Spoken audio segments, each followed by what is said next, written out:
Сәлем достар, менің YouTube арнама қош келіпсіздер. Жалпы Еуропа чемпионатының 1/8 ойындары аяқталды финалының. Жалпы өте қызыққа толы болды, алайда бүгін Еуропа чемпионаты жайында емес, бүгін Еуропа чемпионатынан тыс трансферлік әлемнің де өзіндік қызықтары жайында сөз еткім келіп отыр. Жалпы өздеріңіз білетіндей, 1,5 жылдан аса уақытқа созылған сол бір трансферлік сага дейді орысша. Өте ұзақ созылған жаңағы Фабрицио Романо, Жан-Лука Ди Марцио, басқа да атақты инсайдерлер жазып, жаңағыдай әрқашанда болжамын жасап, міне өтеді деп айтылып жүрген трансфер Джейдон Санчо Манчестер Юнайтедтің ресми түрде ойыншысы атанды. Жалпы Манчестер Юнайтедтің жанкүйері ретінде әрине сөзсіз бойымды ерекше қуаныш билейтіндігі анық. Джейдон Санчо өте жас және өте талантты ойыншылардың бірі Еуропадағы. Алайда Манчестер Юнайтедтің басшылығының да бұл жердегі жақсы жаңағы саясатын атап өткен жөн. Жалпы мамыр айындағы сол бір жанкүйерлердің көтерілісінен кейін негізінде Манчестер Юнайтедтің басшылығы көп жағдайға көзқарасын өзгерткендей ақ. Жалпы Джейдон Санчоны 1 жыл алдын сатып алғанда 120 миллионға, естеріңізде болса, 120 миллионға бағаланған болатын. Сол қыркүйек айында 2020 жылдың белгілі бір себептермен Манчестер Юнайтед сатып ала алмай қалған болатын сол уақытта. Және бір жылдан сәл аз уақыт өте, мінекей өздеріңіз көргендей 85 миллионға сатып алып отыр, және де әрине бонустары бар, алдағы 5 жылға төленетін. Жалпы бағасына лайық ойыншы әрине Джейдон Санчо. Англия футболының түлегі, Англия футболы таңсық емес, Манчестер Сити футбол клубының түлегі, және осы тұста Манчестер Юнайтедтің маркетологтарының да жақсы жұмысын атап өткен жөн. Осыдан 10 жылдан аса уақыт бұрын Манчестер Юнайтедтен Манчестер Ситиге трансфер жасаған Карлос Тевес өткен кезде Манчестер Ситидің маркетологтары Манчестерге қош келдің деген сондай бір жаңағы плакат ілген болатын. Және бұл жолы соған жауап ретінде Манчестер Юнайтедтің жанкүйерлері Джейдон Санчоға сондай жаңағыдай плакатпен дайындап арнайы күтіп алды. Одан бөлек әрине Джейдон Санчоның Манчестер Юнайтедке өтуіне үлкен сондай бір жарнама жасаған жайттардың бірі осы Еуропа чемпионатындағы Маркус Решфорд пен Джейдон Санчоның қарым-қатынасы десек болатын шығар. Өте бір-біріне жақын араласты, жақсы достар екенін жақсы білеміз. Ұлттық құрамада әрқашанда бірге жүреді.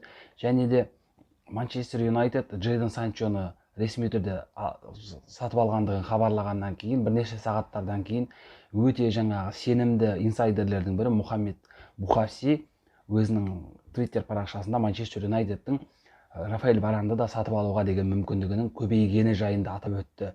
Және бұл да меніңше өте сондай бір Манчестер Юнайтедтің басшылығы тарапынан жаңағыдай команданың күшеюіне үлкен атсалысуы деп ойлаймын. Себебі біріншіден Рафаэль Варан өте талантты қорғаушы, өзінің нағыз сондай бір шыңында десек болатын шығар. Шыңырау шыңында дәл қазір Рафаэль Варан.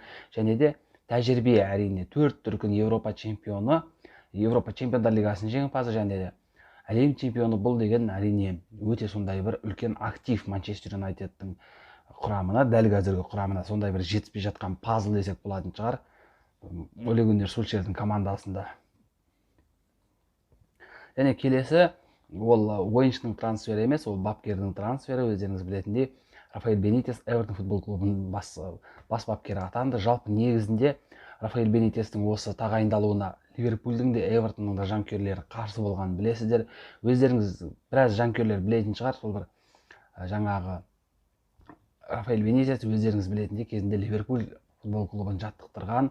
Одан бөлек ағылшын футболы оған да таңсық емес. Ол Ньюкаслда да мысалы өте керемет ойын көрсеткен Ньюкаслда да. Және Рафаэль Бенитес алайда соңғы жылдары сол өзінің ортан қол командалардан асылмай жүргендігі белгілі. Ал Эвертонға нағыз дәл қазір Рафаэль Бенитеске керек команда деп ойлаймын. Себебі Рафаэль Бенитестің нағыз сондай бір деңгейіндегі команда Эвертон, және де сол бір жолдары болмаған ойыншылармен жолы болмаған бапкерлердің түйіскен жері деп ойлаймын. Хамес Родригес мысалыға, Гилфи Сигурдсен, басқа да мысалы Эвертондегі көптеген футболшылар өзін толыққанды футболшы ретінде ақтамаған, ал Рафаэль Бенитес те өзін бапкер ретінде жаңағыдай керемет сенімді ақтаған бапкер деп айта алмаймыз. Сондықтан өте қызық жобалардың бірі алдағы маусымда. Және екінші бас бапкер болып тағайындалған бұл жаңағы Рафаэль Бенитестен де қызық деп айтсам болатын шығар. Бұны Нуну Эшпириту Санту, сол бір өзінің португалиялық жаңағыдай династиясын Вулверхэмптонды Тоттенхэмге ауыстырғаны. Өздеріңіз білетіндей, Тоттенхэм Хотспур футбол клубы Жозе Мауриньоны орнынан алып тастағаннан кейін Пауло Фонсеканы қойғысы келген болатын. Ол да португалиялық маман, алайда таңдауы осы ағылшын премьер лигасында ойыны жағынан жаңағыдай тәжірибесі бар Нуну Эшпириту Сантуға түсті. Жалпы Нуну Эшпириту Санту үшін бұл алға қадам.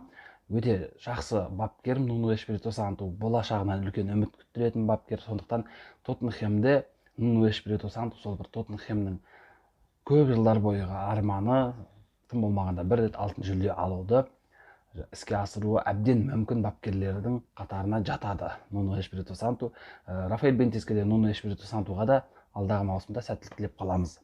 Және ең үлкен инсайдерлердің бірі бүгінгі күннің әрине ол Серхио Рамостың ПСЖ футбол клубымен 2 жылдық келісім шартқа отыруы мүмкін. Бұл жайында сол Европа инсайдерлер, жаңағы европалық инсайдерлердің ішіндегі ең абыройлы, ең атақтысы жаңағы осы Джейдон Санчоның да трансфер жайында бірінші болып жазған Фабрицио Романо хабарлап отыр. Ал өзіміз білетіндей Фабрицио Романо Here we go деген өзінің жаңағы ұраны бар ғой. Here we go ұраны жазылған кезде ол трансфер 99.9%-ға болып тұр, бітіп тұр деген сөз болады. Әрине әлі Серхио Рамостың трансфер жайында Here we go айтылған жоқ, алайда осыған жақын.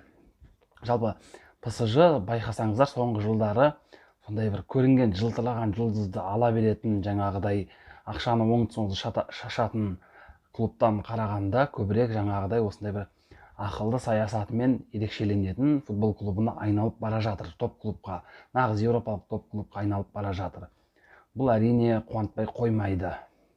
Міне достар, бүгін қысқаша болса трансферлер жайында сіздермен бөлісуді жөн санадым. Джейдон Санчоның трансферінен әрине алдағы маусымда үлкен үміт артып қаламыз Манчестер Юнайтедтің жанкүйері ретінде әрине. Алайда басқа да мысалы бапкерлердің тағайындалуы немесе Серхио Рамосқа алдағы маусымда тек қана үлкен жеңістер тілеп қаламыз. Сіздермен бірге болған мен Батиньо KZ арнасы. Әдеттегідей арнаға тіркеліп лайк басуды ұмытпаңыздар.